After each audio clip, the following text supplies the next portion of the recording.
If I'm being honest, making this video has been a struggle. I visited Brazil well over a year ago, back in 2022, and it was a tough travel experience for me.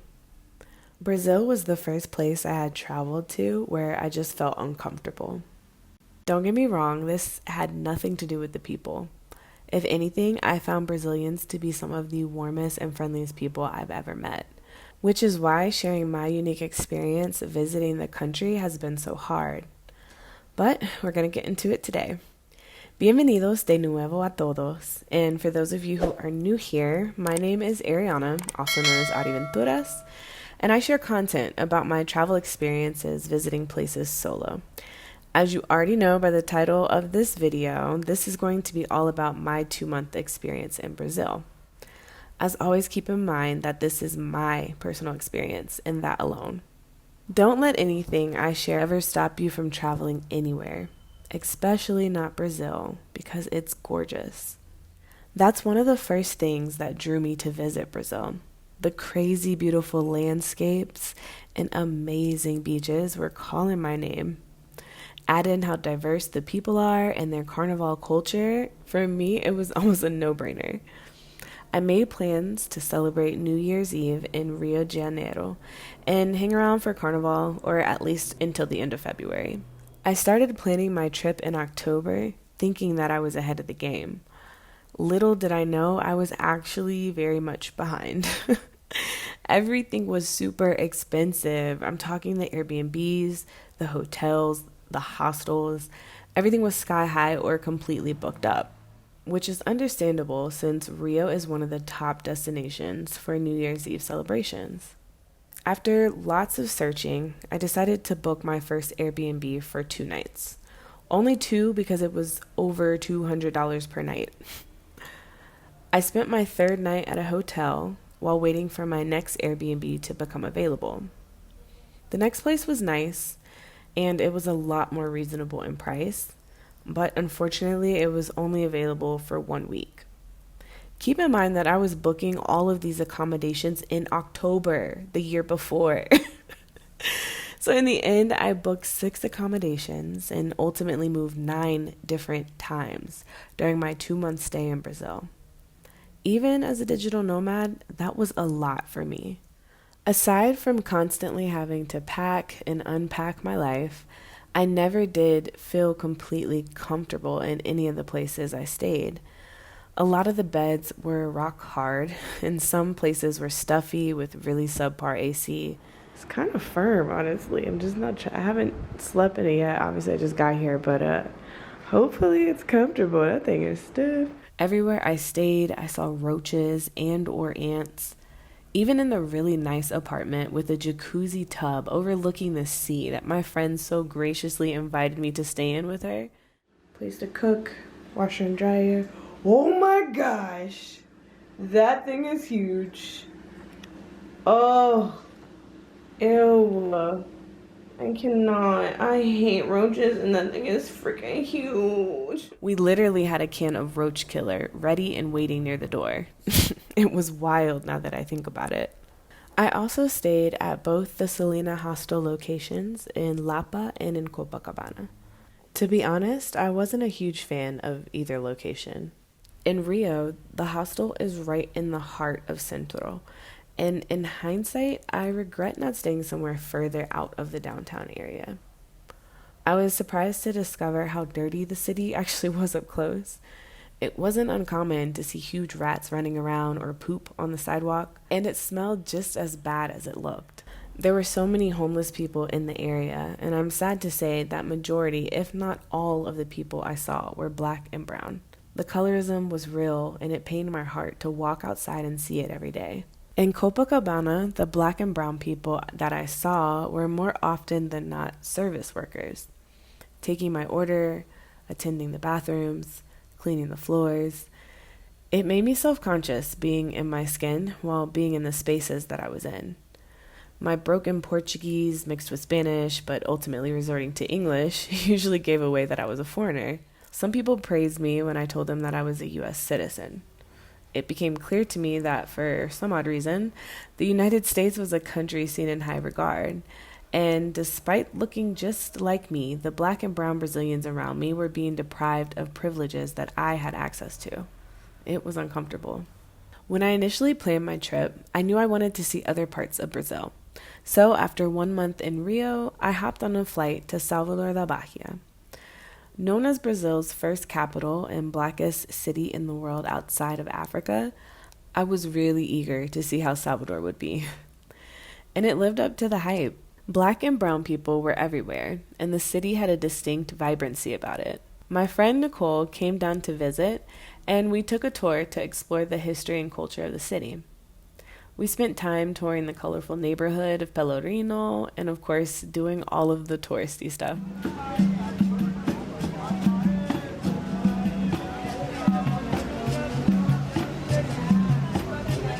We hopped beaches and spent time taking in the sunsets and enjoying the water. It was really nice. To be honest, seeing the sun rise and set was one of the top highlights of Brazil for me. Every sunrise or sunset that I saw was always more beautiful than the last, and I just couldn't capture enough of them. There were so many mornings I would wake up super early just to catch the sunrise, and then I would go back to sleep. It wasn't until I visited Brazil that I even realized that the sun can rise before the actual sunrise. It sounds crazy, I know, but I've seen it happen. The food I had in Salvador stood out to me the most, not that that's a big surprise, and it was there that I got to try more traditional cuisines, like acarajé and angu mineiro. I found the food to be really good.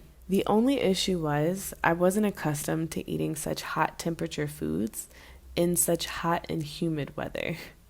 So despite being super delicious, I only had them once or twice. Salvador was my preference for a lot of things, but Rio also had a few things that I enjoyed as well, like going to the top of Sugarloaf Mountain. I'll never forget how breathtaking the views were from the top. I also made it to see Christ the Redeemer. I wasn't expecting to be as impressed as I was once I got there, but seeing just how large that statue is up close was astonishing. The beaches were also amazing, and I totally get why Brazil is so well known for them. There were plenty to choose from, and each one had a good time to offer. I think the people were a big reason why. Everyone was so chill and friendly. The first day I got there, a friend of a friend invited me to his place to celebrate New Year's Eve. I still keep in touch with all the people I met there that night. Making friends was actually really easy to do while traveling solo in Brazil. Whether it was on the beach or at a restaurant, people had no problem coming up to me and sparking a conversation. My friend circle grew quickly because everyone hung out in groups. When I would meet up with one friend, I'd leave with 4 more. I honestly love that about the culture. Okay, so I'm sure by now you're thinking, so then what was so bad about it? What about Brazil traumatized you so much that you have no desire to return? For every good experience I had in Brazil, I had 5 bad ones that followed. It didn't matter how many positive mantras I tried to start my day with, or how many times I tried to shift my mindset by speaking good things into the air, nor how many times I tried to change my perspective and start my trip over from scratch. Brazil fought and kicked my butt. I'll start off with the hostel experience. I've stayed at a few Salinas, and although they vary, I can usually expect them to have reliable Wi-Fi and offer a comfortable place to stay. When I stayed at the Lapa location in downtown Rio, I had continuous internet issues. The strongest connection I could find was only in the main common areas, making it really difficult to host meetings and give presentations because these areas weren't as quiet as my room. The AC in my room also wasn't working properly, despite the staff coming to fix it multiple times. This took a toll on my sleep routine because I was constantly waking up sweating throughout the night. Fortunately, the internet at the Salina in Copacabana was better, but I still ran into issues there too. One day, a random outage knocked out all the power in the hostel, along with several blocks nearby. To date, that is still one of the most stressful work days I have had in my Nomad career. On another occasion, After writing my name almost obsessively all over my takeout tray, don't ask me why, I tied up my leftovers in a bag and put them in the community fridge. The next day, as I got ready to eat my much desired leftovers for lunch, I opened the fridge and I am delighted to see my leftovers are exactly how I left them, until I opened the bag and discovered the tray is upside down with all my chicken gone and nothing but picked over rice left behind. Y'all, never in my life have I ever been so furious. Although food, especially leftovers, is no laughing matter, I honestly don't think I would have been as upset had this happened anywhere else. I would have just ordered some food delivery before my next meeting and hoped that whoever ate my chicken had enjoyed it as much as I would their karma. But food delivery for me in Brazil was a struggle. Any common everyday activity for me was a struggle. Getting a gym membership, renting a city bike, buying a SIM card. Even when getting groceries, I would get a weird side eye from the cashiers. Why? Because I didn't have a CPF, a Brazilian ID card that you need pretty much to do anything not touristy in Brazil. I had lived as a nomad in numerous countries before this and never had such a difficult time accessing such basic living needs. And you would think it would at least be easy to get this ID card since it's so critical, right? Wrong. Unless you register for it before you enter the country, you have to physically go to the federal tax government building and hand in a written application. At least that's how it was back in 2022. Then it doesn't even get approved on the spot. They email you in 7 business days. Least to say, I didn't even get the CPF until the last half of my time in Rio. As I mentioned, with no CPF, I had no access to the gym, so I gave working out outside a try. It's what all the Brazilians did, so it made sense, right? Wrong again. I got some of the most severe migraines of my life after getting heat exhaustion from working out outside. Even if it was before the sun came up, it was always too hot for me. Ordering food delivery is something I did often, being on calls throughout the day and living in places with limited access to a kitchen. Without a Brazilian phone number, which would require a CPF, I couldn't sign up for the main food delivery app that the locals used. Instead, I was forced to use Uber Eats, which resulted in me paying for food that never arrived more times than I can count on both hands. When I did have access to a kitchen in Salvador, I did a lot more cooking at home, but it was still a struggle trying to find the foods that I was accustomed to in the grocery store. Brazil is part of South America, but it really is so different from other Latin American countries. Navigating everyday life there as a digital nomad was rough for me. I was pretty much forced to work from wherever it was that I was staying because when I would try to venture out to cafes, they either had no Wi-Fi or outlets or both. What kind of cafe doesn't have free Wi-Fi nowadays? Right, so I am back in my Airbnb. The cafe was really cute and I was really looking forward to working there because I have been ready to get out of the house while working. Those of you that follow along with my vlogs know that I love working in coffee shops, and that one just did not work out. They didn't have Wi-Fi, or I saw they had a Wi-Fi network. It had the coffee shop's name on it, but they don't give out the password, and I needed somewhere to plug in my computer, you know, some kind of power outlet. And I saw that there were outlets, but they were all covered. Like the plate on it just didn't allow for any holes or anything to be plugged into it. So, long story short, it was a cafe, but not one I could work out of. Listing all these things out loud, I know they seem kind of mediocre. And they are most definitely first world problems. I get that. But being uncomfortable in this way, day after day, week after week, was really starting to take a toll on me. I started gaining weight, which wasn't too much of a surprise with no gym access and all the sugary caparinas. I started expecting things to go wrong, and I was often tired, hungry, battling a headache, or all the above. I literally felt like there was a dark storm cloud floating above my head, constantly following me. It wasn't until my friend Nicole came to visit me in Salvador that I finally realized that I had been under spiritual attack. One of the stops on our tour around Salvador was at Dique do Tororo, the city's natural spring with 8 figurines floating in the center. They represent the orishas, or gods of the Afro-Brazilian religion called Candomblé. I don't remember much from what our tour guide shared with us, but I do remember feeling an odd draw whenever I would look at those statues. I can't explain it, but I felt it, and it was uncomfortable. I've always believed and never questioned if God is real, but after that tour, I started questioning everything. The purpose of religion, its use in slavery, the impact that Christianity had on African people. I was in a dark space, and it just felt like the energy from my surroundings were tugging me down deeper. When Nicole and I went to Pelourinho, this man trying to sell us stuff cunningly tied a ribbon around my wrist. That night, I woke up in a panic after having a nightmare. I don't remember what the nightmare was about, but I do remember feeling stressed and my heart pounding rapidly when I woke up. There was an energy surging from my wrist where the ribbon was. I cut it off and started praying immediately. To cut a really long story short, questioning God ultimately led me to draw closer to Him. Trusting God gave me a sense of peace, but don't get me wrong, it was still very scary. Just because I realized I was under spiritual attack didn't mean everything suddenly just stopped. I really had to lean on God to get me through my last 2 weeks in Brazil. And eventually I made it through, but all the while I had a sense that the worst was still yet to come. And sure enough, on March 5th, 2022, the day finally arrived for me to leave Brazil. I had a 24-hour layover in São Paulo before flying to Bogotá and then back to Medellin.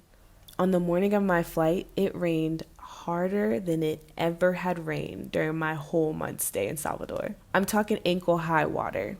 It was crazy. After praying the whole way there that my teeny little Uber wouldn't get swept away by the rain, I finally made it to the airport and got to Sao Paulo. The next morning, I got to the airport around 2 a.m., but I didn't check in for my flight until well after 4 a.m. Why? Let's just say a man with a complex really wanted to prevent me from leaving Brazil because I didn't have a yellow fever vaccine. I spent 2 hours of him yelling at me as I showed him the list of required documents on the airline's website and Colombia's website, both which confirmed that I did not need a yellow fever shot for my flight. To make the story more interesting, there happened to be a Special Olympics team traveling that same day, and all 12 wheelchair passengers happened to be on my flight. But it's all good because I don't able-bodied discriminate. After spending over 2 hours fighting for my right to get out of Brazil, I could find the patience for the additional hour that it took to get everyone on the plane. Once they closed the plane doors, I shed a tear. I was so relieved that it was all over and I was finally getting out of Brazil. Or so I thought. The next moment confirmed for me that I was indeed under attack. The last thing I remember is closing my eyes right before the plane took off. 45 minutes later, I feel a thud. I low-key panicked, thinking it was some hard turbulence, but then there's another thud, and another. It dawns on me that we are back on the ground, and based on my quick calculations, there was no way we could already be in Bogotá. The plane turned around because it malfunctioned in the air. To this day, I still don't fully understand what happened, because the flight attendants rushed us off the plane and no one was translating anything for me. Least to say, I was shook. Thankfully, they had another plane ready within the hour, but it still took another 2 to unboard and reboard everyone onto the new plane. I arrived in Medellin around midnight, 7 hours later than expected. And for what it's worth, not a single person mentioned anything about a yellow fever vaccination. So yeah, my first time visiting Brazil was also my first time experiencing spiritual warfare to that extent. It was traumatic for me, and no matter how many beautiful sunrises I saw or friends that I made, there was never a time that I wasn't uncomfortable. Will I ever go back? To be honest, I don't know. If I did, it wouldn't be anytime soon. And if I do go back, I would like to visit other areas of Brazil, like Recife or Florianópolis. I've heard good things. If I could go back and do anything differently, I would have visited Brazil on vacation. For at most 2 weeks with no obligation to clock in for work or to have to worry about any responsibilities. As fun as it was, in hindsight, I also wouldn't have picked the holiday season to visit for my first time without already knowing people there. Fortunately, it worked out for me, but my accommodation situation could have been a lot less stressful if I knew how early in advance to book them. So that's it for this video. Thanks so much for watching all the way through to the end. Let me know if you've ever been to Brazil by sharing your experience in the comments below. Until the next one, ciao.